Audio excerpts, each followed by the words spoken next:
Écoutez le monde changer. Va-t-on assister en France à un déconfinement à plusieurs vitesses ? C'est le scénario qui se dessine, si l'on en croit Olivier Véran, le ministre de la Santé, interrogé ce matin par nos confrères du Télégramme. Il se dit favorable à un allègement des mesures de restriction, d'abord dans les territoires les moins touchés par l'épidémie.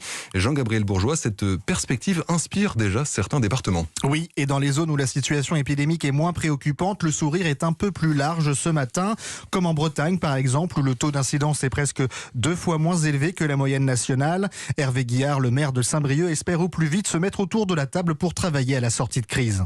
Et si on peut être un exemple, au sens de si on peut montrer une voie pour faire en sorte que dans un territoire, on puisse déconfiner petit à petit et retrouver une vie à peu près normale, faisons-le, ce sera au bénéfice de tout le monde. Un autre élu breton me le confirme, commerçants et restaurateurs sont prêts, le recrutement des saisonniers a déjà commencé, mais attention à ne pas déconfiner trop tôt, martèle-t-on dans les régions encore très touchées par l'épidémie.